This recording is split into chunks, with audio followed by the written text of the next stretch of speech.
आपण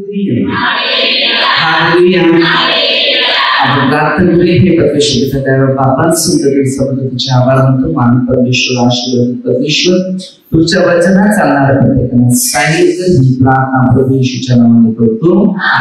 hallelujah. Hallelujah. वचन घेण्याच्या अगोदर आपण प्रभूच्या शिक्षणाचा खरा अनुभव घ्यायचा आहे की भाकर म्हणजे नक्की कोणती आहे. एक शारीरिक आहे, एक आत्मिक भाकर, आणि या आत्मिक भाकरीचा अनुभव आपल्या हर एक व्यक्तीला झाली पाहिजे. तर आज प्रभू येशू आपल्याला शिक्षणाच्या बाबतीत आपल्याला शिकवत आहे की वचन हे सर्व कशा प्रकारे भाकरीचा मार्ग शिकवते. तर योहानमध्ये 6:25 पासून आपण पुढे वचन वाचू. योहान 6:25. तेव्हा तो त्यांना समुद्राच्या पलीकडे भेटल्यावर त्यांना म्हणाले, गुरुजी इकडे कधी आले. शिष्य आपल्या येशूला विचारतात, तुम्ही इथे कधी आले. हालेलुया. आता प्रश्न आहे ते आपल्याला सगळ्यांना शोधून काढायचे. शिष्य विचारतात की तुम्ही इथे कधी आले. तर येशूने त्याला उत्तर दिले, मी तुम्हाला खरोखर सांगते, तुम्ही जर तुम्ही चमत्कार पाहिले म्हणून नव्हे भाकरी खाऊन जर तृप्त झाले म्हणून तुम्ही माझा शोध करता. प्रभू येशू ख्रिस्ताने या लोकांना 5,000 लोकांना मोजीम दिलं होतं, आणि त्या भाकरीला इतका सुंदर स्वादिष्ट होता, एवढी चव होती की सगळे खाऊन बायबल सांगते ते तृप्त झाले होते. म्हणजे 6 अध्यायामध्ये सुरुवात केलं तर तिकडून आपल्याला ते तृप्त झाले खाऊन, आणि येशूचा शोध करायचा प्रयत्न केलाय लोकांनी की खरोखर या माणसाकडे चांगलं खाणं स्वादिष्ट मिळेल. एखादं दुकान असते, एखादं हॉटेल असते, तिकडे बघितलं चिकन तंदुरी, काय चिकन लॉलीपॉप, बाकी काय माहिती नाही असेल काय. तर तिकडे एखाद्या दुकानात एखाद्या हॉटेलमध्ये ते मिळालेलं असते, आणि तिथे चांगली चव लागली की लोक दुकानात खायची तेवढी. चायनीजच्या दुकानात बघा, चायनीज काय चायनीज तर ही जे बघा तसं प्रभू येशूने भोजन दिलेलं होतं. त्यावेळेला ते खाऊन एवढे तृप्त झाले तेव्हा येशूचा शोध करत आले. तर त्याने काय सांगितलं तिकडे बघूया. नाशवंत अन्नासाठी श्रम करू नका, तर बघा पिता जो देव याने ज्याच्यावर शिक्का मारलेला आहे तो मनुष्याचा पुत्र तुम्हाला सार्वजनिक जीवनासाठी टिकणारे अन्न तो दे. आता ही जी सार्वकालिक जीवन आणि हे अन्न म्हणजे येशू ख्रिस्त खरी जीवनाची भाकर. मग तो भाकर आम्हाला जो देते ती भाकर आमच्या प्रत्येकाला उपयोगी.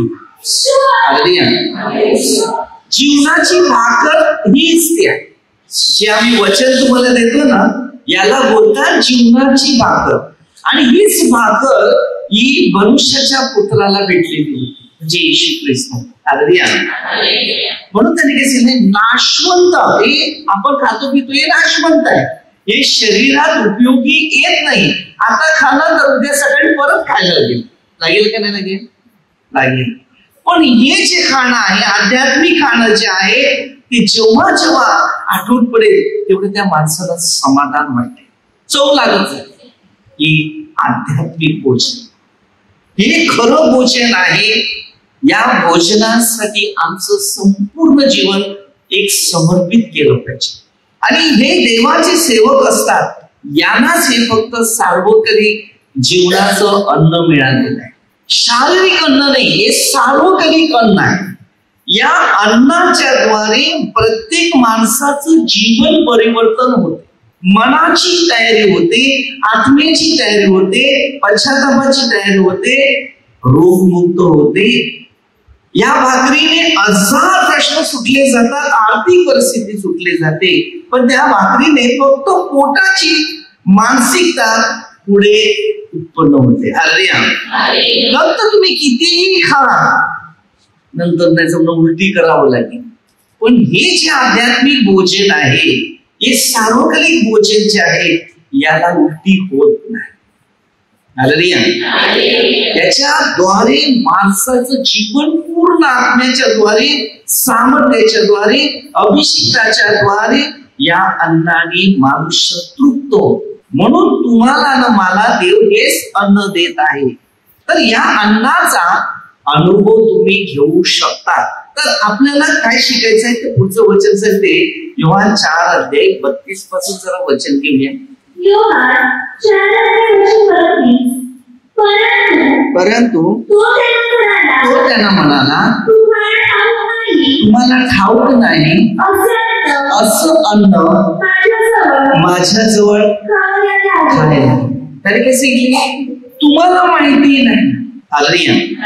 योहान मध्ये 4:10 पासून तुम्ही जर वचन घेतलं तर तुम्हाला त्याच्यात ते पाणी, आध्यात्मिक पाणी म्हणजे देवाचं वचन त्याविषयी योहान 7:37-38 वचन, हे जे आध्यात्मिक भोजन आहे, आध्यात्मिक पाणी जे आहे ते फार कमी आहे.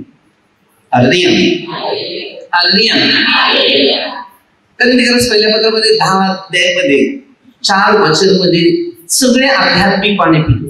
आम्ही आध्यात्मिक पाणी आणि आध्यात्मिक भोजन, हे जे देवाचं वचन आहे, हे आध्यात्मिक भोजन, हे सार्वकालिक भोजन आहे. हे सार्वकालिक भोजन, हे जे अन्न आहे हे टिकणार अन्न आहे. हे वचन टिकून राहते, शेवटपर्यंत टिकेल त्याचं कारण आहे. आपण बायबलचे वचन घेतो, जे शेवटपर्यंत टिकेल त्याचंच कारण आहे. कारण हे जे अन्न आहे हे आध्यात्मिक अन्न आहे, शारीरिक अन्न नाही. शारीरिक अन्न चावून खाणार आहे, याला चावता येत नाही, याला मनोचिंतन करता येते. याला आत्मपरीक्षण करता येते. हे अन्न पचन होते, ते आनंदाने होते, ते चवीने होते. शारीरिक अन्न चवीने होते. म्हणून प्रभू काय सांगते, नाशवंतांसाठी तुम्ही श्रम करू नका.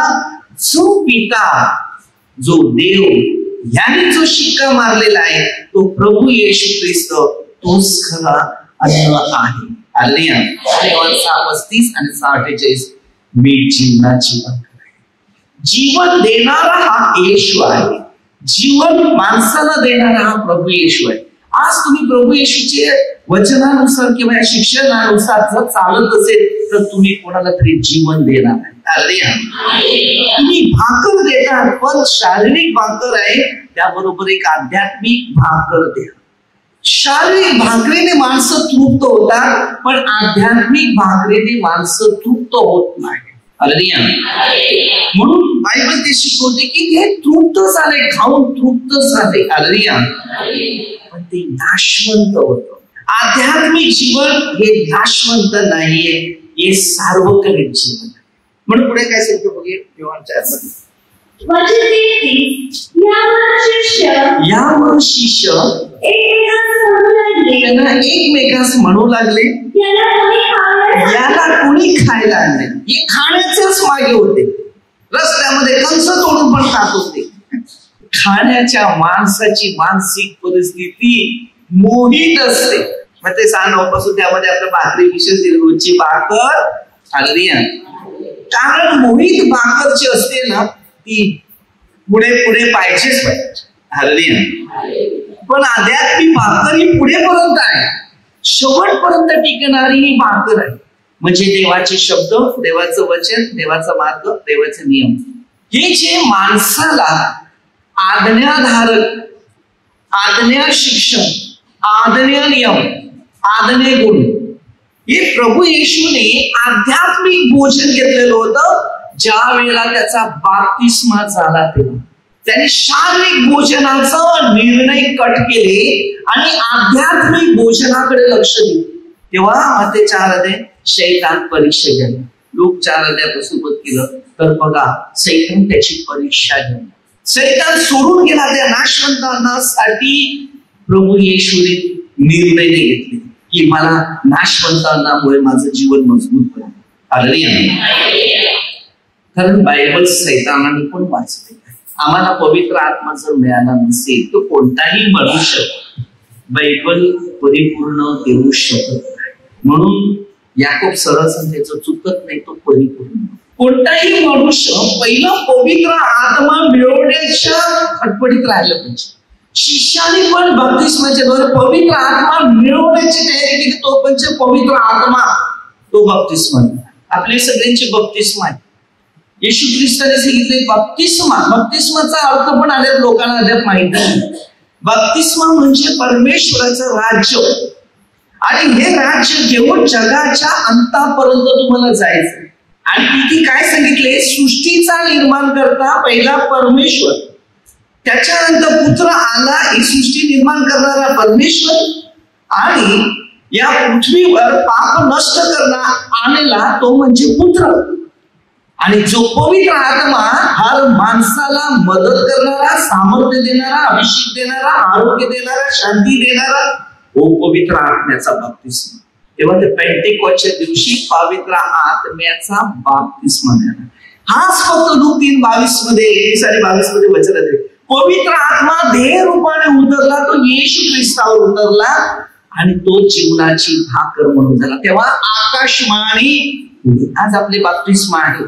पण छोट्यापासून बाप्तिस्मा घेतो होतो, वयाच्या 40-50 मध्ये वर्ष आला आसपास तेव्हा पण बाप्तिस्मा.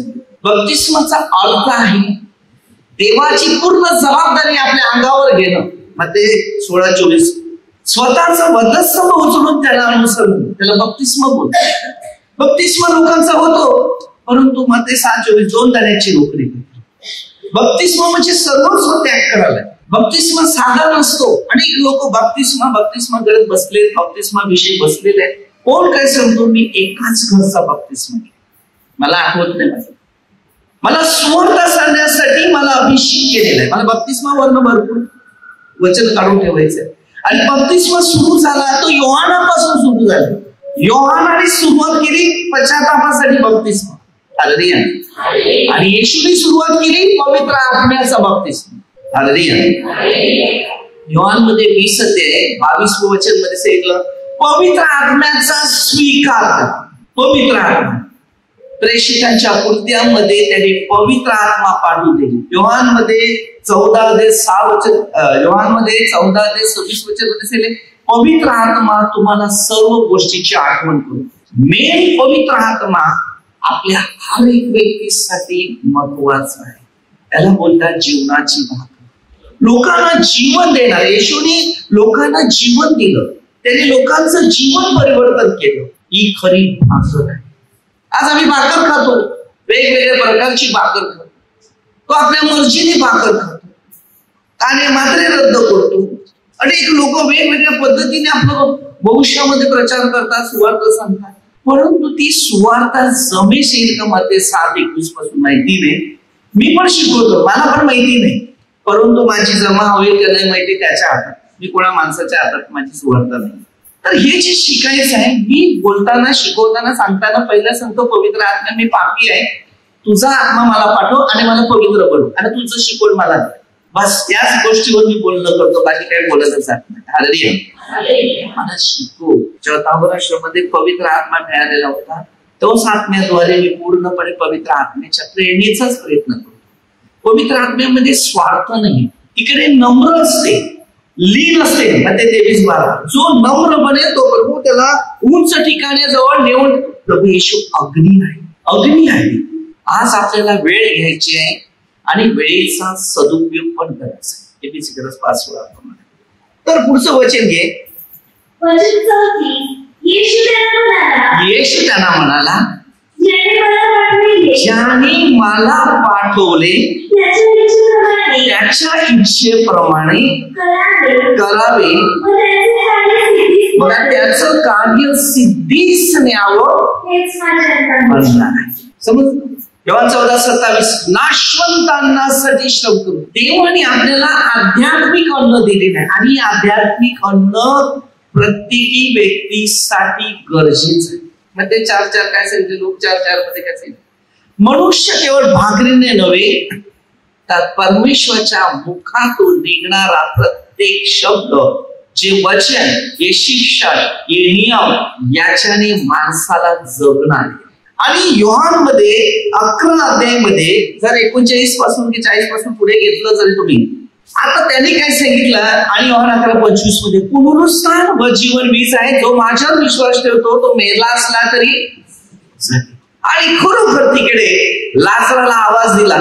लाजर तो उठला की नाही? उठला का नाही उठला?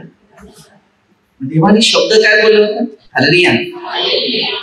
शब्दाने जीवन मिळते. योहान 6:30 मी जीवनाची भाकर आहे. जीवन मिळालं त्याला नवीन जीवन. आपल्याला येशूमध्ये नवीन जीवन मिळते. नवीन म्हणून योहान 3:3 मध्ये सांगते इस्रायलचा गुरु निकोदेम होता. त्याला काय सांगितलं? नव्याने जन्मल्या वाचून कोणीही देवाच्या राज्यात प्रवेश करू शकत नाही. आता नवीन जन्म आपला असा निर्माण होतो, आपल्या शरीरातली जी पाप आहे ही सगळी पाप आपल्या शरीरातली निघून जातात आणि त्यानंतर त्या शरीरात सगळे पवित्र विचार, आचार, धारा आपल्यामध्ये मग त्याचा नवीन जन्म होतो. आता आम्ही जीवन, आता बायबलमध्ये आपण आहोत, प्रार्थनेत आलेले आहे, तर आता आपला नवीन जन्म झालेला आहे. म्हणजे आता ख्रिस्तामधला जन्म आहे. पहिला आदामामधला जन्म, म्हणजे आदाम जो होता ना त्या काळातला जन्म आहे. कारण आदामापासून मोशेपर्यंत मरण निर्माण झालं आणि येशू ख्रिस्तापासून पुनरुत्थान निर्माण झालं. म्हणजे आता आम्ही पुनरुत्थानामध्ये आहे. पुढे आम्ही पुनरुत्थान म्हणजे पुन्हा जिवंत होणार आहे. त्याचे लेखनच पहिल्यापासून 4:15 पासून दिले. पुन्हा उठवणार आहेत आम्हाला आणि याच प्रभू येशू ख्रिस्ताच्या द्वारे आम्हाला नवीकरण मिळते. आता आमचा जन्म ख्रिस्तामध्ये नवीन झालेला आहे. म्हणून पहिलं शिकायचं आहे जीवनाची भाकर म्हणजे ख्रिस्त आणि रोजची भाकर म्हणजे आपलं रोजचं कष्टमय जेवण, म्हणजे रोजची भाकर खाणं. आपल्याला जीवन पहिलं समजलं पाहिजे. आमच्यामध्ये जीवन नाही. लोक पटकन टेन्शन आलं का सांगतात मला जीवन नको, म्हणजे आत्मा मला नको, देवाचा आत्मा नको मला. आत्मा गेला म्हणजे प्रेत आणि मैत. जीवन येशूच्या द्वारे योहान 10:17-18 हे जीवन आम्हाला येशूने फुकट दिले. उत्पत्ती 2:7 परमेश्वराने नाकापुड्यामध्ये जीवन फुकट दिले. हा अनुभव आमच्या प्रत्येक व्यक्तीला जाणीव झाला पाहिजे. आणि जर हा जाणीव झालेला आहे तर आम्ही जीवनाच्या पातळीमध्ये आणि जीवनाची भाकर म्हणजे प्रार्थना. कारण येशू प्रार्थनाच करत होता, रात्र दिवसात प्रार्थना करत होता. मग ते 17 अध्यायामध्ये बघा, वर डोंगरावरून शिष्याला शेवटला दाखवलं. लोकमध्ये निर्गमन म्हणजे येशूचा शेवटचा काळ आला ते त्याला दाखवलं. तेव्हा मोशे आणि एलिया त्याच्याशी भाषण करत होते. कोणाशी भाषण करत होते? कोणाशी? येशू प्रभूशी. तेव्हा ते तिकडे बघितलं तर प्रकाशित झालेलं आहे. कारण प्रकाशामध्ये पाप नाही, अंधकारात पाप. तेव्हा 1:5 तो प्रकाश बघा, म्हणजे जिथे पाप आहे तिकडे जाऊन तो पवित्रता करतो, म्हणजे पवित्र बनवतो. आता तुम्ही विचार करा, आपण इकडे आल्यानंतर जेव्हा मध्ये 6:44 त्याची इच्छा आकर्षल्याशिवाय कोणी इकडे येत नाही, बरोबर. आता प्रार्थनेत आलेले लोक अंधकारातून दूर होतो की नाही, प्रकाशित होतो की नाही. पण त्याने काय सांगितलं बघ जरा.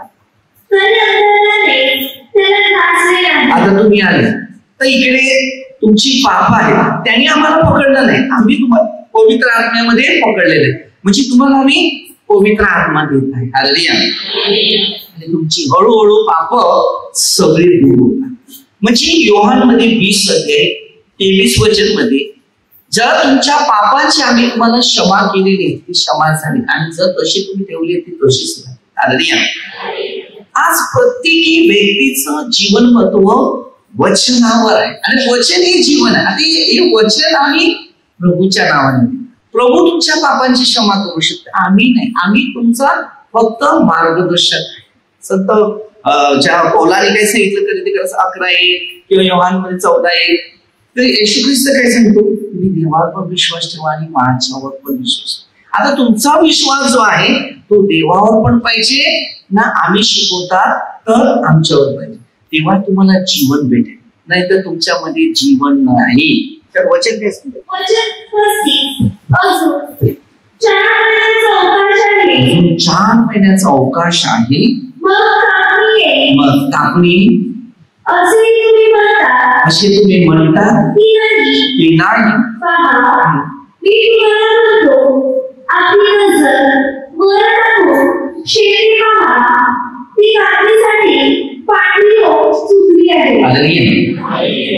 मग ते 13 जर वाचलं तर तुम्हाला शेत हे जग आहे. शेत काय, म्हणजे या जगामध्ये तू सांगते दृष्टी वर कर, माणसं पूर्ण खरं. म्हणून प्रभू येशू ख्रिस्त या आपल्या सर्व मानवासाठी, पापी लोकांसाठी आपला बलिदान समर्पण करत आहे. तो जीवन द्यायला आलेला, म्हणून त्यांनी जीवन देऊन पुनरुत्थित झाला. हालेलुया. कारण त्याच्यामध्ये पाप नाही. जर आपली पाप आपल्या शरीरात नाही ना, आपण पाप सगळी फ्री केले, म्हणजे काढून टाकलेले, काहीच ठेवलेली नाही, आपलं पाप सगळं निघालेलं आहे, तर आपण 100% देवाच्या घरात, स्वर्ग राज्यामध्ये आपला प्रवेश आहे. म्हणून पापाचं वेतन मरण, आणि प्रभू येशू ख्रिस्ताची कृपा, जीवन व शांती.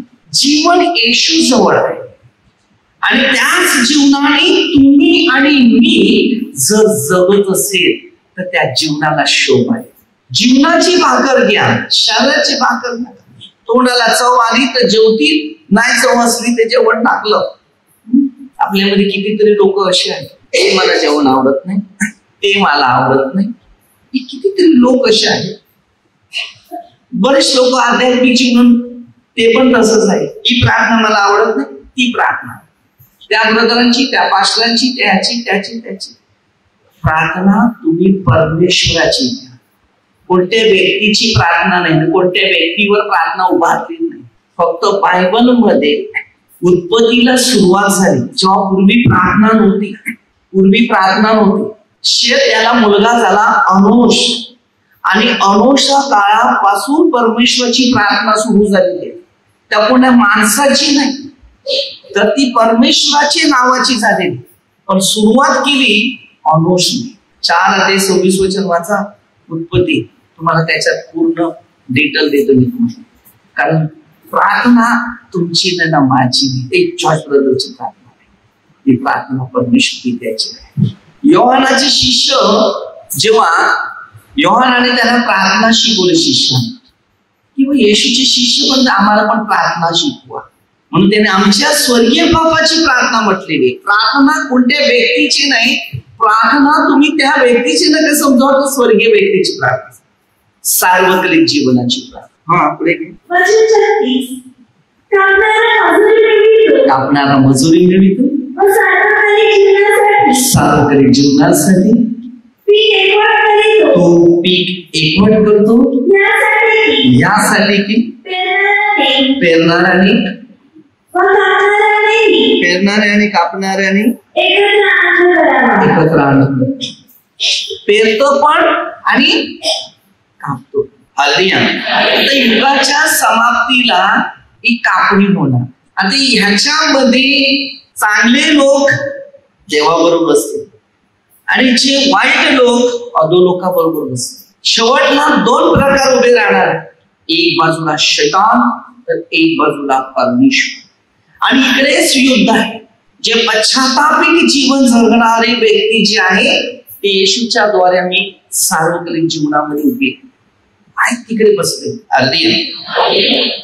जिवंत असतानाच पाप कबूल करा, मृत्यूनंतर दंड आहे, शिक्षा आहे, आताच आम्ही आहे तरच आम्हाला पश्चाताप करा. तर प्रभू येशू जिवंत असतानाच मत्ते 3:2 मध्ये आपल्याला दिले, मत्ते 4:17 मध्ये दिले.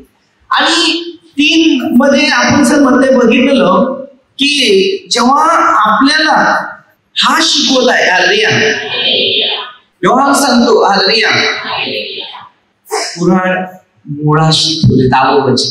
आणि 11वं वचन काय सांगतो, जो माझ्या मागून येईल तो पवित्र आत्मेने व अग्नीने तुमचा बाप्तिस्मा करेल. हालेलुया. जो पवित्र आत्मेने व अग्नीने जो बाप्तिस्मा करेल तो पेंटिकॉस्टच्या दिवशीच करून दिला. हालेलुया. जीवन मिळालं शिष्याला. पहिले जीवन नव्हतं त्यांच्या जवळ आणि ते जीवन इथूनच सुरुवात झालं. उत्पत्तीच्या 11 अध्यायामध्ये जन्मभाषा, जिथे भाषांचा गोंधळ दिलेला मध्ये 10-20 प्रमाणे बोलणारे कोण होते, देवाचा आत्मा. पण माणसामध्ये हा देवाचा आत्मा बोलत नाही. तर योहान 8:44 हा खोटं बोलतो. स्वतःच्या स्वार्थासाठी, स्वतःच्या गोष्टीसाठी, स्वतःच्या व्यक्तीसाठी फक्त यो आत्मा आपण फक्त आपले स्वार्थ निर्माण करतो आणि आपण स्वतः यामुळे स्वतः कमजोर पडतो आणि शैतान आपल्याला जोडीला ठेवतो. हालेलुया. आणि हेच परिणाम आपल्या हर एक व्यक्तीच्या जीवनामध्ये उतरलेला आहे. म्हणून जो व्यक्ती प्रार्थनेत आहे, वचनात आहे, शिक्षणात आहे, नियमात आहे, मार्गात आहे, तर त्याच्या जीवनाला जीवन म्हणून दिसते आणि त्याचं जीवन एक उत्साहित असं. तो कोणाची निंदा करणार नाही. कारण पहिले शिक्षण परमेश्वराने मध्ये 7:1 दिले, कोणाचे दोष काढायचे, रोम करत दुसऱ्याला तिसऱ्याला, तू दुसऱ्याला दोष देणार, तू काय करतो. हे सगळे निर्णय पहिल्यांदाच प्रभू येशूने आपल्या शिष्यासहित दिले की लोक समुदाय परत आहे. प्रभू पवित्र आत्म्याने भरलेला होता म्हणून त्याच्यातलं प्रेम होतं ते सर्व माणसाला सारखं मिळत होतं. मग तो जनावर असू दे, कोणाचा जीव नाही घेणार, कोणाचा द्वेष न करणार, कोणाची निंदा करणार. एक माणूस स्वभाव आहे, कदाचित होऊ शकते पण त्याला समजते तेव्हा तो द्वेष निंदा करतो. जाऊ दे, देव बोले. हाच पहिला प्रश्न तुमच्यासारखा. पण जसा वचनावर लक्ष द्यायला लागलं तर मग तुम्हाला ना मला काय वेगळं लक्ष दिलेलं आहे काय याच्यात वचनाचं पालन. सगळ्यांना सारखं आहे, सगळ्यांना वचन सारखं आहे, तुम्हाला ते मला. काय देव सांगेल तू आता माझा माणूस आहे मी तुला माफ करेल? नाही. आम्हाला फटके जास्त इकडे 12-6. ज्या शिष्यावर प्रेम ना त्याला पहिला फटका देतो. 5 आणि 6 वचन तेच दिले, कारण पुत्राप्रमाणे मी तुला स्वीकार. भाग्य आहे देवाने आपल्याला एक चांगलं निवड केली किंवा एक मानसन्मान किंवा आपल्याला एक थोडीस संकट ठेवलं पुढे, गरजेचं आहे. म्हणून योहान 16:20 मध्ये दिले, तुम्हाला दुःख येईल, दुःखच तुम्हाला आनंद. प्रभू येशूच्या शिष्याने नंतर निर्णय घेतले, बसले, तेव्हा पवित्र आत्मा मिळाला, तेव्हा त्याला सत्य कळाले. की आपल्या हर एक व्यक्तीला सत्य समजलं पाहिजे. पहिलं प्रथम जीवनाची भाकर, शरीराची भाकर नाही. शरीराच्या भाकरीसाठी त्याग करावा लागते. आता माझं जीवन तसंच आहे, मला मिळायला आहे, खातो नाही तर आहे तो चांगला. कारण पहिलं जीवनाची भाकर लोकांना दे. शारीरिक भाकर काही कामाला येणार नाही, पण जीवनाची भाकर नेहमी कामाला येणार आणि जीवन नेहमी लोकांना मार्गदर्शन. तुम्हाला जर जीवन मिळालेलं असेल तर तुम्ही लोकांना मार्गदर्शन करा. जर तुमच्यामध्ये जीवन नसेल तर तुम्ही मार्गदर्शन करणार नाही. समजसपणा नाही. येशयामध्ये 11:2 वचन दिले, समजसपणाचा आत्मा लागतो. जर तुम्हाला जीवन मिळवायचं असेल तर पहिला समजसपणा पहिलं प्रथम आहे. मला समज आहे का? याला समज नाही तो मांडतो, मला समज आहे, समजून घ्या. तुम्ही येशूने बघा, हे आज लोक उपवास काळात आहे, तो कोण दुःख सणात आहे, नक्की अद्याप कोणाला येशू ख्रिस्ताचा ऐतिहासिक गोष्टी माहिती. जे लोक येशूच्या विरोध जीवन जगत होते तेच आज आम्ही पृथ्वीमध्ये आलेली लोक हे जीवन जगतात. येशूचा उपवास काळ वेगळा आहे आणि येशूचं जे दुःख सण आहे ते वेगळा काळ. आज कोणालाही जीवनाची भाकर अद्याप येशूची मिळाली नाही. म्हणून बरेच लोक आहेत, मग ते 7:21 प्रमाणे प्रभू तुझ्या नावाने आम्ही असं केलं तसं केलं. पण हे प्रदर्शन हर एक लोकांसाठी फार कठीण आहे, कारण आम्ही हे रीतिरिवाज नाही आमच्यामध्ये. आम्ही या उलट आहे, याच्या खूप खूप वेगळ्या दिशेचे आपण काम करतो. येशूला कोणी खेळलं होतं? येशूच्या विरुद्ध लोकांनी. आम्हाला अद्याप जीवन नाही मिळालं, आम्ही अद्याप शारीरिक भोजनावर आहे, आम्हाला अद्याप जीवन मिळालं नाही, तर आम्हाला शारीरिक भोजनावरच आम्ही अद्याप फक्त इंटरेस्टली आहे. आम्हाला जीवनाची भाकर पाहिजे. ज्या दिवशी तुम्हाला जीवनाची भाकर मिळेल ना, तेव्हा योहान 8:32 तुम्ही आठवा. सत्य तुम्हाला समजेल, सत्य तुम्हाला ती बंधनातून मुक्त करेल. कारण येशूचे वैरी आम्ही नाही. आम्ही पेत्राच्या पहिल्या 5:7 मध्ये सर्व चिंता त्याच्यावर. 8 काय सांगते की तुमचा शत्रू शैतान गर्जनारा शियासारखा कोणाला देईल.